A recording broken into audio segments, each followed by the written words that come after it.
I just knew or believed I was a girl, And even though I was born a boy.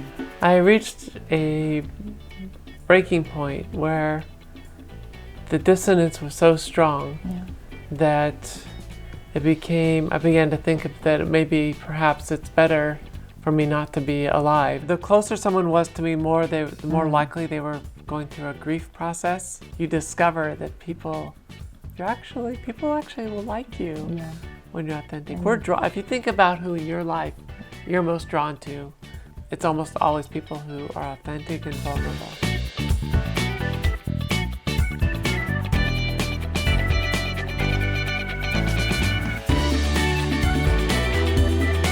Tell me when it all started. When did you decide that the body that you had was not one that you owned?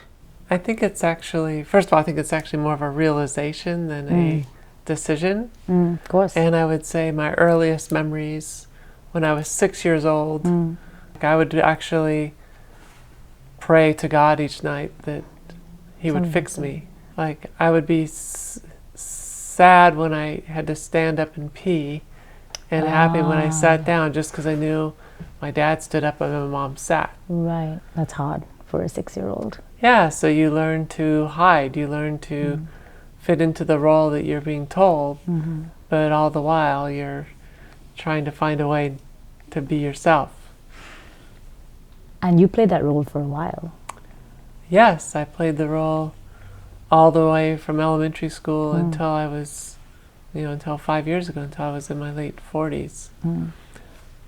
On the surface. Right. Over time, I found ways to escape and be myself for moments, and it went from very simple in my earliest days, like perhaps wearing a dress of my mom's when she wasn't around, to at the end having a double life where I was known as a different person, living in a different city as a woman, with friends there that knew me as a woman, while I'm spending most of my time living as a man with my family and friends who knew me.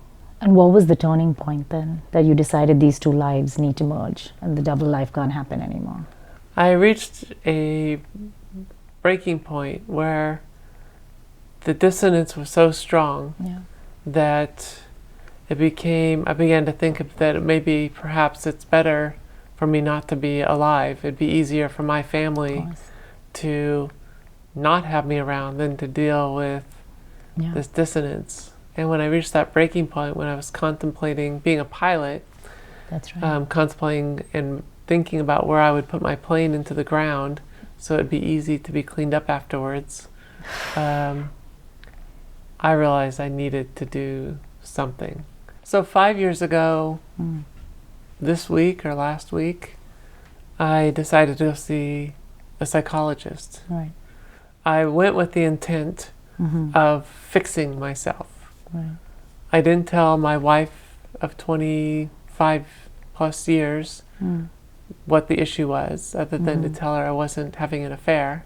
Right. But I went in and sat down with this therapist. And my first comment to the therapist, I explained a little background and said, so now we need to know how to destroy this part of me, because if I don't eliminate it, it will ruin my life. And the therapist responded by saying, I think this is actually a good part of you, and we need to figure out how to integrate it into your life rather than to destroy it. That made me quite angry, actually, because I loved my life circumstances. I had a beautiful marriage. I had 2 beautiful daughters. I was successful in my career. Everything on the surface was good, But and that's inside the key, being right? On the destroyed. surface. And so to bring this out and to put them all through that sounded just horrible. And I wanted to minimize the disruption in my life. Yeah. And you did quite the opposite and came out shining on the other end. So let's go down that story then. So with the therapist. So he said, let's keep it. We start working on this. Yeah. Slowly start to entertain the idea of starting to share with loved ones. began to have some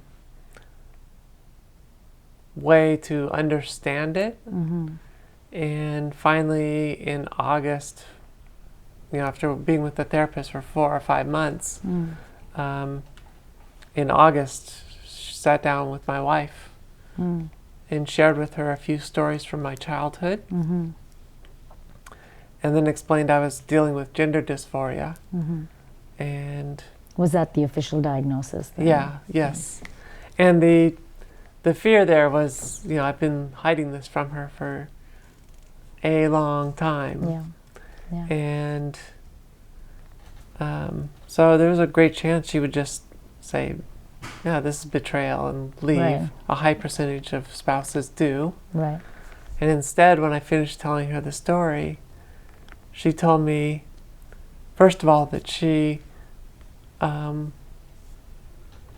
always resented me a little bit because she could never figure out what I struggled with. I always seemed to have things come easy. I was always successful. I hid well. Like you said, on the surface. That's right. And so when I told her, she said, you know what?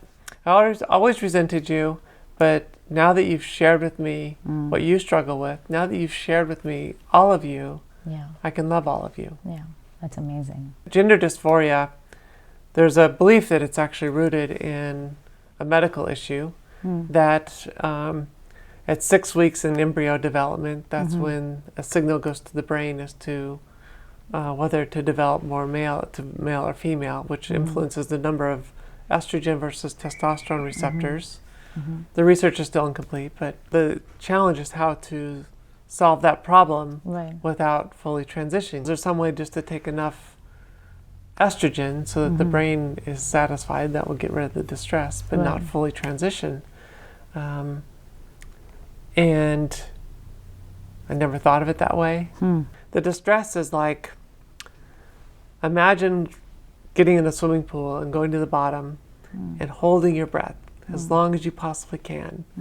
And right when your whole body is screaming you need air, stay there a little longer. That's kind of how it feels. Yeah, that's tough. Your whole body is screaming. And once you know what it's like to feel normal, if that estrogen gets rid of the stress, you'll never want to go back. So we started, and right away, it was like the clouds cleared, and I was like, this is cheating. Like, you just wake up and you think. You don't have to deal, because the gender is always on your mind. And all of a sudden it wasn't. It was just, I was like, oh good, this is the end of the story. I feel great. We just stay on this, low dose, great. Forever. And my therapist's like, I warned you, this is not where it ends. It will, eventually, you will need to, you will transition. No, I'm good. So she hears me, my wife hears me crying, and she's like, you've got to, this is still not good. And I was like, oh no, I don't want to lose you. She's like, well, you have to transition. And I can't be with a woman. I was like, I don't want to lose you. I don't want to lose you. I don't want to lose what we have. In some ways, our marriage was the best ever because all of a sudden we were sharing at a pretty vulnerable level. And she says, you know what? If you don't transition, you will lose yourself. And if you lose yourself, you'll lose me. This is also a love story. It is. It absolutely is. And it was hard. And so 3 years ago, last month, started transition, moved out. Kind of a funny story. We had this argument about when to share with my daughters. At the time, I have a daughter who's graduating from college and one in high school. And they had some things going on in their lives, and when do we share? And she said, we got to wait because it's too much stress on them. Like, I need to transition. That's what we agreed to. We reached this compromise where for 4 months, I would be living mostly as Debbie. But whenever family things occurred, I'd switch back. And my parents, who lived a block away, couldn't deal with it at all. And so the other rule was if my parents ever came over to where they thought I lived, I'd moved out. I would race home and switch and be there. So we get to finally to my daughter's graduation, her graduation from college.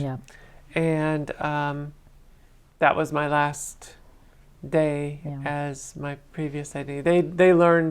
They figured it out on their own in April because my body, hormones change your body. And, but by then no one's talking to me.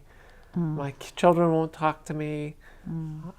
So they're all grieving in their own way. Yeah. And there's anger, there's a sense of betrayal, there's loss, there's all the stages of grief fear of there. the future. And so that is going on for each of them. Yeah. From starting hormones Yeah. to moving out was about a year and a half. Right. And then it's been 3 years. And then how did you start pulling the pieces back together now of your life? Because some people know and some people don't know, correct? Yeah, some friends, for them it was like they just embraced me through. Yeah. Right. My best friend in high school, when I told her, she was like, oh wait, we were girlfriends in college, weren't we? Because we would talk on the phone every night. Right. She'd talk about her boyfriends and dating and this type of thing. For others, it was just, they just distanced themselves and disconnected. Yeah. And so the closer someone was to me, the more likely they were going through a grief process. Yeah. And there are all different reactions from total, you're wrong, what you're doing is selfish, to embracing, celebrating that you're being yourself. Yeah. Shifting from a dynamic where living in the men's world to living in the women's world. Yeah. And there's a whole bunch of socialization that happens when you grow up. Yeah. And I'm 50 and I'm now trying to catch up, having skipped. I always thought I paid a great deal of attention. I was empathetic because I always cared. Yeah. Some of my closest friends were always women. Yeah. But I wasn't socialized as a woman. There's a lot of bullshit you're probably lucky that you missed. But the thing that was most powerful was learning that by being vulnerable, others opened up to me. Yeah. And over again, I heard stories of my friends who were struggling in one way or the other. Yeah.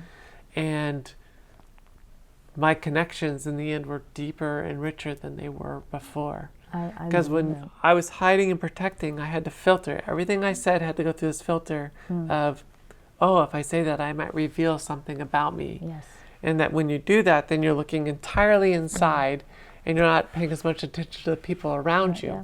Yeah. But once I was vulnerable, I was able to start to listen and engage much better with everyone around me. Yeah. I think also estrogen perhaps helps. I think so many of us have this experience, particularly in this 30s, 40s, 50s, where you suddenly feel like you've made decisions or you've lived your life a certain way and you cannot breathe and you want to change it.